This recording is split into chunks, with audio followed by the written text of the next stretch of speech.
Ako si SB, Sam Versosa. Lumaki sa hirap, nag-aral, at nagsumikap. Kaya ngayon, nais kong ibalik ang oportunidad at pag-asa sa mga taong nangangailangan at nangangarap magbago ang buhay.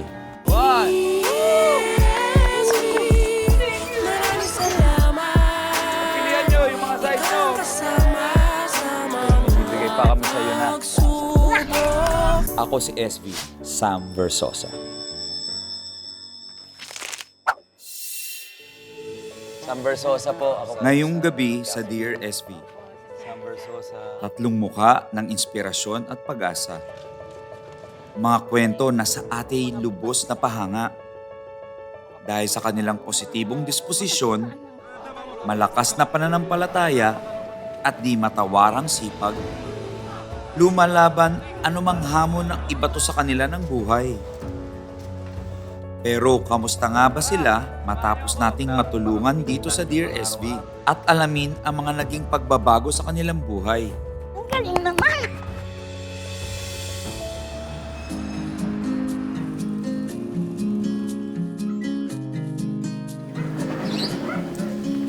Nandito tayo ngayon sa Payatas, Quezon City kung saan naninirahan si Jason Espiritu at ang kanyang pamilya. Kung inyong natatandaan, siya yung ating kapatid na sinama ko sa traslasyon ng ating mahal na poong Nazareno. Siya rin po yung may anak na may hydrocephalus, si Jessel May. Balita ko, medyo komplikado pa rin ang kondisyon niya, pero hindi kailanman nawalan ng pag-asa si Jason at namamanata pa rin sa ating mahal na poong Nazareno. Binigyan natin siya ng mga regalo at iba't ibang mga pangsimula. At balita ko, namamayagpag at medyo gumaganda yung negosyo ni Jason. Tara, kamustahin natin si Jason at ang kanyang pamilya. Ako si SB, Sam Versosa. Kamusta ka? Enero nitong taon nang makilala ko si Jason Espiritu, kapwa ama at deboto ng mahal na poong itim na Nazareno. Unang beses sumabak noon si Jason sa traslasyon, pero dahil sa kanyang katatagan at pananampalataya, kaya lubos niya akong pinahanga. At gaya ng panata ko sa mahal na itim na Nazareno, naging kasangkapan niya ako para magsilbing daan upang matulungan ang amang lubos na nangangailangan ng liwanag at pag-asa. O ngayon, lahat ng pangarap nyo natupad na. At ang pinaka-importante, matutulungan natin si Baby Jessel May at di mo na siya iisipin, okay? Magagamot natin siya, tutulungan ko kayo at bibigyan ko ng trabaho si Tatay Jason, okay? Basta pangako mo, magiging mabait kang ate kay Jessel May at sa buong pamilya mo.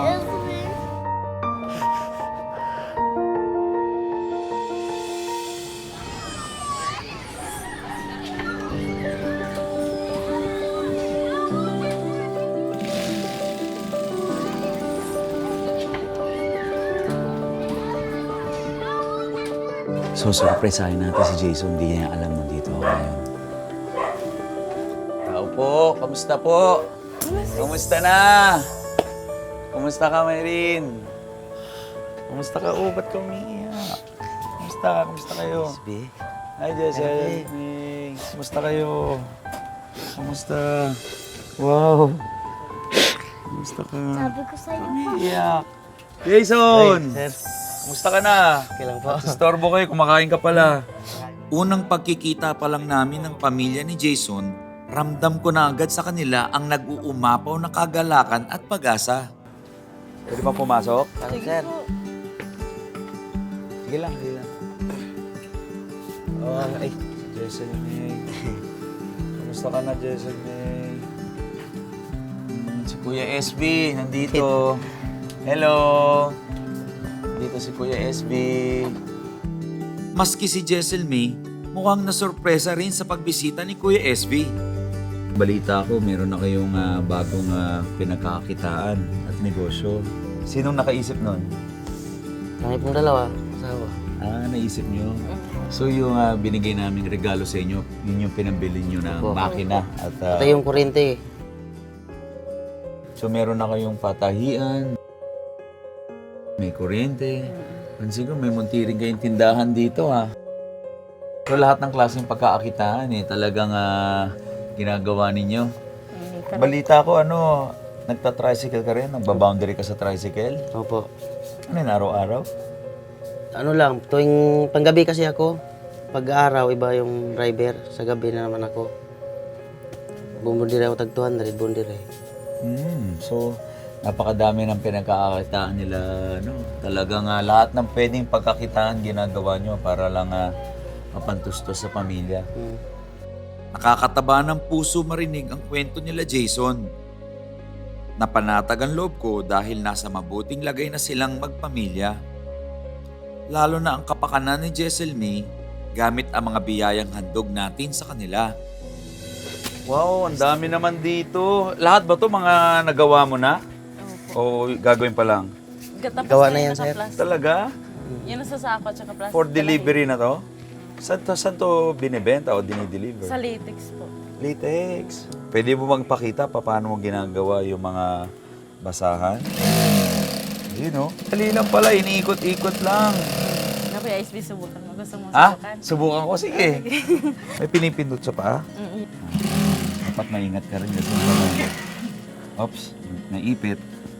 Nakakatuwang makita ng harapan ang bunga ng regalong handog namin sa pamilya ni Jason. Ang munting kapital na ibinulong ko sa kanila noon, kanila nang napalago at ginawang lehitimo at sustainable na negosyo. Naku, nakakatuwa naman yung binigay ko sa inyo na tulong, hindi na sayang at naging negosyo pa at talagang napagkakakitaan nyo pa, Jason. So sana mapalago nyo pa to. At Pagsikapan po namin. pagsikapan nyo pa at nandito lang si Kuya SB para kung may kailangan kayo, minsan dadalawin ko pa kayo o kaya minsan kayo naman dumalaw sa amin sa show namin, okay? Yun lang, good luck sa inyo at maraming salamat Jason sa oras ninyo, ha? Salamat din. Maraming salamat. Oh, alis na si Kuya SB, ha? Salamat, Jessa.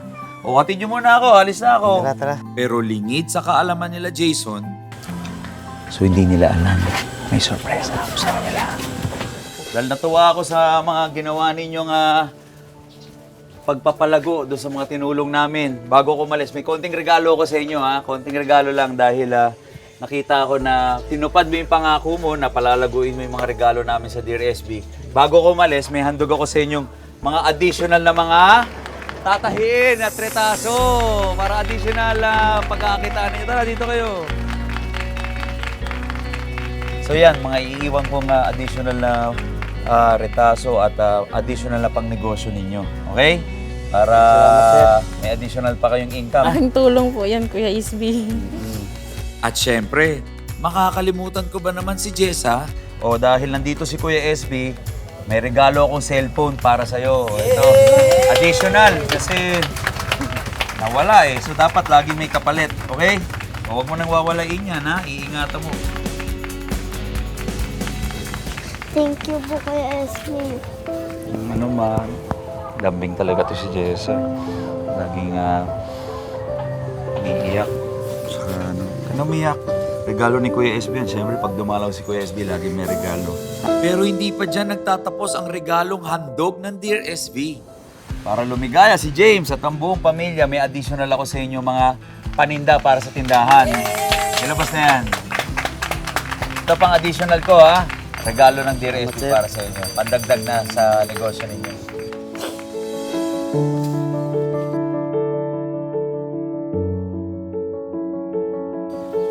Hindi po dahil kay Sir SB.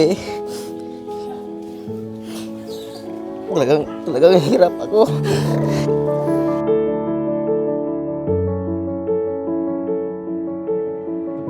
Ikaw po ang nagpabago ng buhay ko, Sir.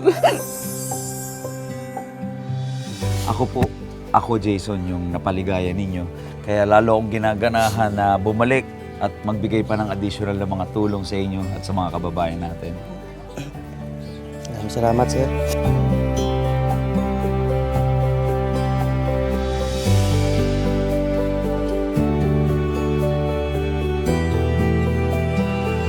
Hindi alam ni Sam, so-surpresahin ko sila nung nanay niya. Sana ma-surprise si Sam. Ay, si Boss. Sam! Hi, Sam! Hi! Hello po. Kamusta po kayo? Okay lang po. Kamusta kayo dito?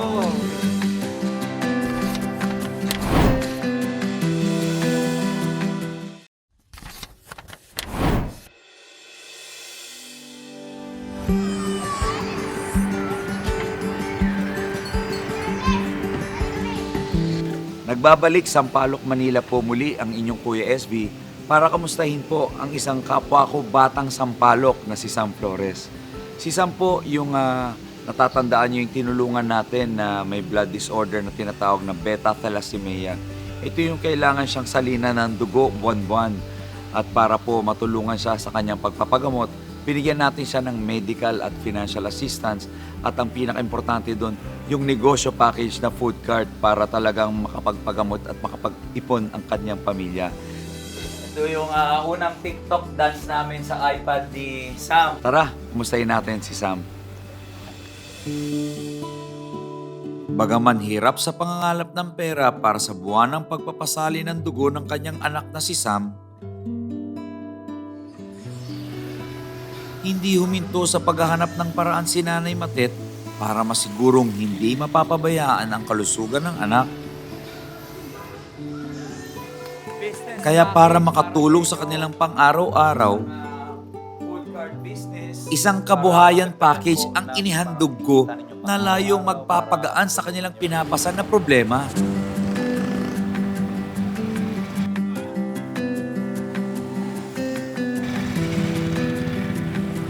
Hindi alam ni Sam na susurprise sa ko sila nung nanay niya. Sana ma-surprise si Sam. Ay, si Boss. Sam! Hi, Sam! Hi! Hello po. Kamusta po kayo? Okay lang po. Kamusta kayo dito? Ikot ako dyan. Kamusta kayo? Okay lang Ha? po. Buti, dito pa rin yung ang pwesto ninyo. Opo. Kamusta pagpapagamot mo, Sam? Okay naman po. Ha? Nakakapag-survive naman. Balita ko, graduate mo lang din. Na first year college na po sa Pasay. Wow, congratulations! Saan ka na mag-aaral, Sam? Sa Bangbang po sa Manila Manila. Business College. Manila Business College. Congratulations! Anong course mo? Ano po, business major in marketing. Eksaktong-eksakto. Business, tsaka marketing. Sana, etong negosyong to, nakikita ko talagang mukhang napapalaki nyo. Kamusta na yung negosyo natin? Okay na po. Ang lalaki naman ng ating siomay at siopaw. Magkano yung siopaw nyo, tsaka siomay? 10 piso. Sam, dito ka nakakuha ng pangbaon mo para sa school dito sa siomay business. Magkano yung nakukuha mong baon pang araw-araw dito? Ano po, 150 po per day. 150. So yung kalahati ng kinikita nila, ginagamit niya pang araw-araw na baon. Yung kalahati, iniipon nila sa pampapagamot ni Sam. Masaya akong marinig na ang negosyong naihandog natin kanila Sam ay patuloy pa rin nilang napapalago. At dahil ang diwa ng ating programa ang pagbibigayan, abay, papakyawin na ni Kuya SB ang mga ihaw at panindang siomay at siopaw nila Sam. O, siopaw tay. Bigay ni Sam yan. Oh, may barbecue pa si tatay.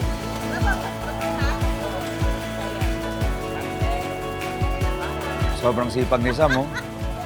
Siyempre, katuwang din ako nila Sam sa pag-iihaw para mabigyang ngiti ang mga Manilenyong sabik matikman ng aming paninda. Ang dami na kagad kumukuha. Pagklase talaga. Hindi ka. Bibigyan kayo. Oh, ito pa, siomay, oh. Be, bigyan mo siya ng Ha? siomay. Siopaw, sandali lang, oh. O yan, sold out na kagad tayo. Ayan na nga. Ang daming pumila, ang daming bumili. Pero may konting siomay pa, pinamimigay nila. Ayun, may bagong batch ng barbecue. Sino pa gusto ng siomay? O, Nay, o. 3. Lagyan mo na lang ng ha? Lagyan mo na lang ng toyo dyan. Lalaki ng siomay dito, eh. Ay. Matapos mabusog at mabigyang ngiti ang mga kapwa ko Manilenyo, oras na para sila Sam naman ang aking pasiyahin. Actually, Sam, hindi lang ako nandito para kumustahin ka. Siyempre, gusto ko rin siguraduhin na tuloy-tuloy yung negosyo nyo at kung talagang okay na rin yung kondisyon ni Sam. At dahil nakita ko nga na napakaganda na nangyayari sa inyong negosyo, may gusto na rin akong idagdag na regalo para sa inyo. O, ipasok na yung ating SB van. Dahil nakita ko nga tuloy-tuloy yung negosyo nyo at naubos namin yung stock nyo ngayon, kakapamigay natin dito sa mga kababayan natin sa Sampaloc. May mga regalo pa kaming bibigay sa'yo. May additional kami mga supplies para sa food cart. Ito! Ayun! Yan! Yan ang mga additional na ibibenta natin. Dito tayo. Pang additional nyo yan, ay Sam, para may dagdag ka sa pagpapagamot mo, tsaka may dagdag ka sa mga ipon mo. Oh, yung aso nauna pa. Aso niya po yan. Aso.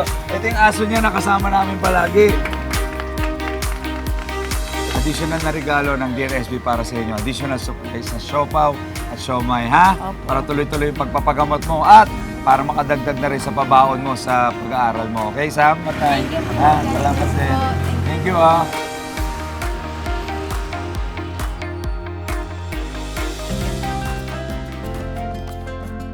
Pabili po.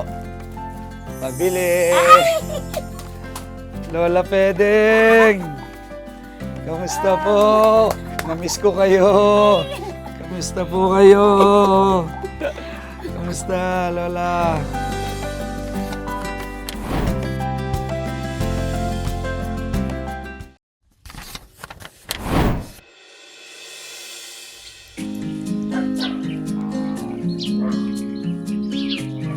Nandito tayo ngayon sa May Tarlac para bisitahin ang isa sa pinaka-paborito kong nakilala dito po sa ating programa, si Lola Feding.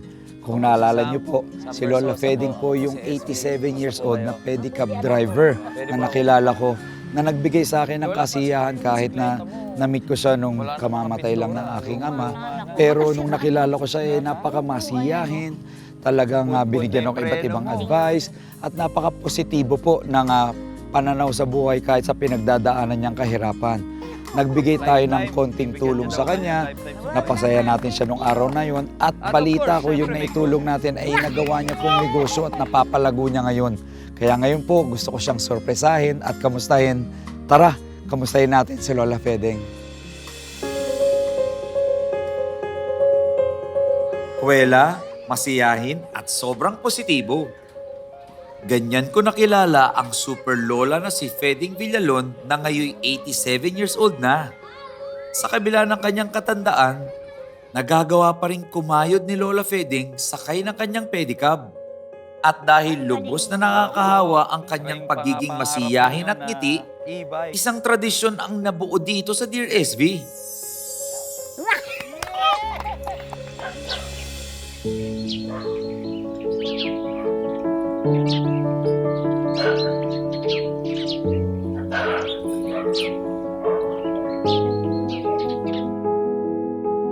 Pabili po. Pabili. Lola Feding. Kamusta po? Namiss ko kayo. Kamusta po kayo? Kamusta, Lola? Isang taon na mula nang huli kong makita si Lola Feding. Nakakatuwa na hindi pa rin nawawala ang kanyang nakakahawang matamis na ngiti. Kamusta? Sobrang masiyahin pa rin ninyo, Lola. Nakakahawa. Nami-miss kita. Talaga po. Oo. Namiss din kita, Lola. Mahal ko to. I love you. Kamusta, Para Lola? kong anak ito. Buti napunta ka Oo. rito na. Siyempre, gusto kitang kamustahin. Yung nakita baka ko. May baka ka na? Oo. Wow! Alam mo, siyempre sabihin mo naman, hindi sa pagkompera. Kahit wala akong makain, nilagay ko sa maganda. Wow, nakakatuwa naman yan, Lola. So, ibig mo sabihin yung binulong ko sa'yo, nagamit mo sa... Ayan, tsaka sa baka. Wow. Hindi mo sinayang, ha? Ay, naku. Talagang pinalala. Mahihiya naman ako sa iyo. Pinagkalooban mo na ako tapos lalaspagin ko lang. Di ba? Kaya nahihiya naman ako. Sabi ko, para may makita siyang napundar ko. Kahit papano. Nay, kamusta yung pagpe-pedicab nyo? Nagpe-pedicab pa rin ako. Oh! Oo. Pagka nagpe-pedicab nga ako, hindi masakit ito. Pag hindi, masakit. Saglit pa lang kami nagsasama ni Lola Feding pero ang dami na kaagad niyang naikwento sa akin. Panay positibo at pasasalamat sa Diyos para sa biyayang natatanggap niya sa pang-araw-araw. Alam mo ba, Lola, simula nung nakilala kita, mas ginanahan pa akong tumulong sa ibang mga tao. Tuwa. Alam mo, miss na Talaga. Kaya pagka nasa GMA ka, may cellphone ako. Pinapanood kita, minsan magdamag, wala akong to. Salamat po, Lola. Kaya alam ko, nagbibigay ka ng mga baro. Alam mo ba, Lola, yung unang-unang taong binulungan ko sa programang Dear SB, ikaw. Ay, naku. Ha? Salamat. Ikaw yon. At dahil doon, sinimulan ko ng magbulong every episode. Lahat ng tinutulungan ko, may kasamang bulong. Lahat yon dahil sa'yo. Sinabi ko nga, yan sabi ko si Sam, hindi ka maano dyan. Lahat ng kinakausap niya, binibigyan niya. Para talaga siyang ina na hindi nagsasawang makipagkwentuhan sa isang anak. Punong-puno ng pagkalinga at pagmamahal. Alam mo na, hindi ko nasabi sa'yo nung araw na kilala kita. Kamamatay lang ng tatay ko noon. Nung gabi, bago kita nakilala. Medyo malungkot ako, pero nung nakilala kita... Mamatay din ang asawa ko, Oo, yun. sabay nga tayo noon. Kahit nangyari yun, namatayan tayo pareho. Pero nung nagkakilala tayo, naging masaya yung Masaya pag-uusap pa rin, natin. oo. Napaka-unforgettable po nung Talaga. episode na yun. As in talagang isa yung sa pinaka-paborito ko po talagang episode dahil sobrang naging Naku, natanggal yung Diyos lungkot ko. Talagang, pagka nakita ko ito, talagang anong-ano ko. Salamat sa Nay. Para ko talagang anak. Ang anak ko dyan. Masaya ako para kay Lola Fedeng. Kung hindi dahil sa kanya ay walang mahiwagang bulong na naging tradisyon na natin dito sa Dear SV. At ang ibinulong ko sa kanya noon, kanyang ginamit na puhunan upang payabungin palalo ang kanyang buhay. O Nay, nakita ko na yung pinundar mong tindahan. Pakita mo naman sa akin yung baka mo dito. Oo ba? Okay lang? Oo, O tara. Kung nasurpresa si Lola Fedeng sa aking pagbisita, tsaka kung masusurpresa pa siya sa inihandang regalo ng Dear SB para sa ating super lola.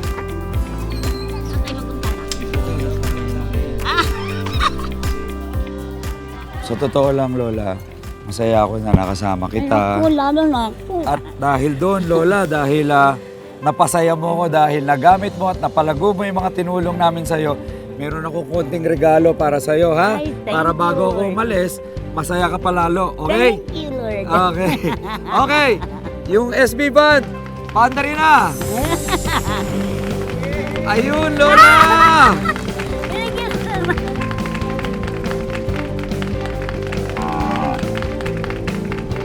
Wow! Bagong baka. Para idagdag dun sa isa mo pang baka. Wow! Babae yan, Lola, Ay, para oo, mas dalawa maparami ng baka ko. May dalawa ka ng baka. Ano babae? Ayun, nasa inyo rin. Kamusta daw? Ay, thank you, thank you. Yan po, additional yan, Lola. Ay, ha? salamat anak ko, salamat. Talagang napamahal na sa akin ang aking Lola Fedeng. Kaya naman, di ko na natiis at napabonus pa akong regalo sa kanya. O basta, Lola, dahil alam kong pinalalago mo yung mga tinutulong namin sa'yo, Ay, salamat. mag-iiwan ako sa'yo ng konting pabaon, ha? Ibubulong ko sa'yo ulit. Yes. Secret lang natin, ha? Mag-iwan pa ako sa'yo na. Ay, thank you. Dagdag sa puhon. Oo. Sa atin na lang yun, ha? Lola. Lola, ako yung nagpapasalamat din sa'yo. Dahil sa'yo, sabi ko nga, binigyan mo ko ng mas malaking purpose sa mundo. Mas ginanahan akong tumulong sa iba. At dapat magpasalamat yung mga kababayan natin dahil sa'yo nanggaling yung mahiwagang bulong ko. Salamat Sa'yo, naman, Lord. ginanahan bumulong na mas maraming kababayan natin. Mahal na mahal ko to. Para Mahal na kong mahal. anak to. Naku, Diyos ko. Mahal na mahal din Talaga. kita, Lola.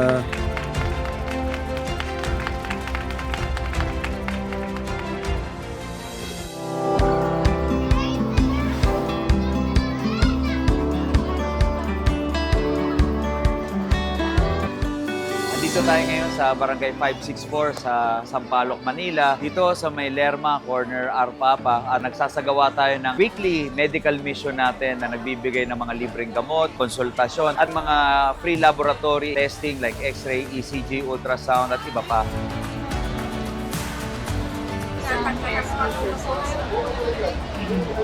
This is my son, Troy. So, yung tumutulong sa akin sa medical mission ngayong linggo. At siya tagabalot ng mga gamot, mga libreng gamot at maintenance medicine sa mga kababayan natin.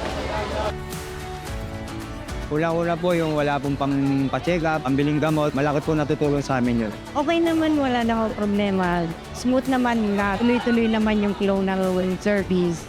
Para malaman mo rin yung sakit mo na yung gamot, nalilibre yung gamot, tapos yung servisyo niya, may ECG, malaking bagay na yon. Kasi malalaman mo yung sakit mo sa dibdib, mga nararamdaman mo. Salamat, DSD. Salamat po, Dear SB. Salamat, Dear SB! Salamat, Dear SB.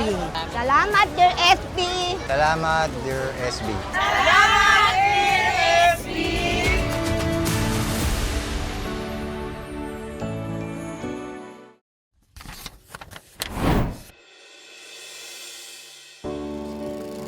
Madaling mag-abot ng tulong. Pero mas mahirap tulungan at maiangat ang sarili. May mga individual kasi na maabutan lang ng kaunting biyaya ay namamatay na rin ang apoy ng determinasyon at pagsusumikap sa kanilang dibdib. Pero ibahin nyo sila, Jason. So yung binigay naming regalo sa inyo, yun yung pinambili nyo ng Opo. makina. At Ito yung kuryente. Sam, So, dito ka nakakuha ng pangbaon mo para sa school dito sa Show My Business. So, yung kalahati ng kinikita nila, ginagamit niya pang araw-araw na baon. Yung kalahati, iniipon nila sa pampapagamot ni Sam. at Lola Fedeng. Yun yung binulong ko sa'yo. Nagamit mo sa... Ayan. Eh. Tsaka sa baka. Hindi mo sinayang, ha? Ay, naku. Talagang pinalala. Mahihiya naman ako sa iyo. Hirap man sila noong umpisa, pero hindi kailanman nawala sa kanilang mga puso ang ambisyon at pangarap na sila'y makakaahon din sa kahirapan. Gamit ang binhi ng mga tulong na aming ibinigay, kanila itong inalagaan at pinayabong hanggang sa nagbunga at lumago gamit ang kanilang pagsusumikap. Pasok na yung... Laban lang, Sam, Jason at Lola Fedeng. Sam, para may dagdag ka sa pagpapagamot mo, tsaka may dagdag ka sa maiipon mo. Ha? Tatahin at retaso para additional. Ayun, Lola!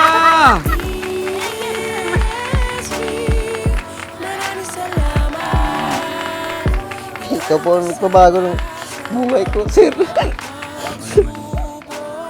Huwag kayong mag-alala dahil hanggang sa kayo'y nagsusumikap, laging nakaalalay ang inyong Kuya SB. Muli, ako si SB, Sam Versosa, at ito ang Dear SB.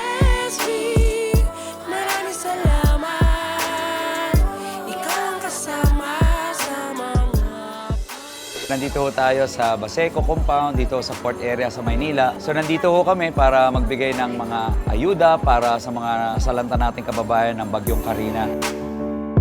Dala ho ng Dear SB para sa mga kababayan natin dito sa may Baseco Compound, Maynila.